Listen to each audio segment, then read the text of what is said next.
આજે અનંત ચતુર્દશીના દિવસે રાજ્યમાં સવારથી જ ગણપતિ બાપાનું વિસર્જન કાર્ય શરૂ થઈ ગયું છે, જેમાં ડીજેના તાલે ભક્તો ઝૂમી ઉઠ્યા છે તેમજ ભક્તો બાપાને અશ્રુભીની આંખે વિદાય આપી રહ્યા છે। ગણપતિ બાપા મોર્યા પૌઢાવર્ચી લવકરિયાના નાદ સાથે ગુંજી ઉઠ્યા છે।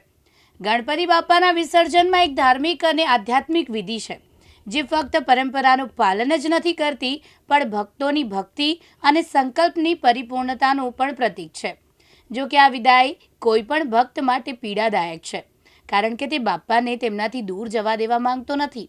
છતાં શાસ્ત્રો અનુસાર તે જીવનનો એક કુદરતી ભાગ છે, જે આવે છે તે પણ જાય છે। તે જીવનનો ચક્રનો એક ભાગ છે અને દરેક અંત પછી એક પછી નવી શરૂઆત થાય છે।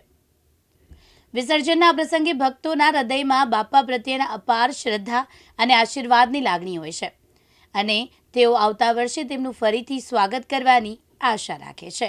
ગણપતિ બાપા મોર્યા, અગલે બરસ તું જલ્દી આ। આજે ગણપતિ વિસર્જન યાત્રાનો દિવસ છે।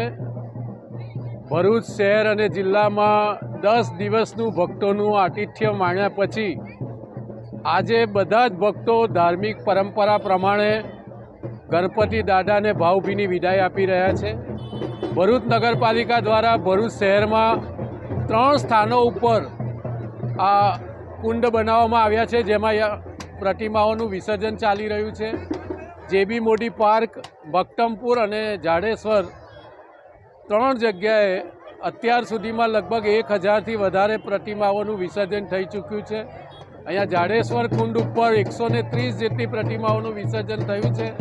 નગરપાલિકાનો સ્ટાફ, ફાયર બ્રિગેડનો સ્ટાફ, તરવૈયાઓ સહિત તમામ પ્રકારની વ્યવસ્થા સાથે આ ગણપતિ વિસર્જનનો કાર્યક્રમ ચાલી રહ્યો છે।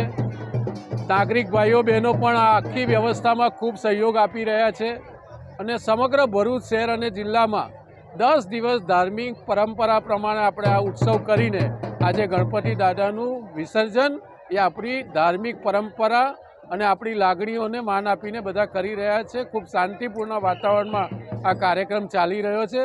તમામ નાગરિક ભાઈઓ બહેનોને આ ઉત્સવ ખૂબ વ્યાપક શાંતિ અને સલામતીના વાતાવરણમાં ઉજવવા માટે હૃદયથી અભિનંદન પાઠવીએ છીએ।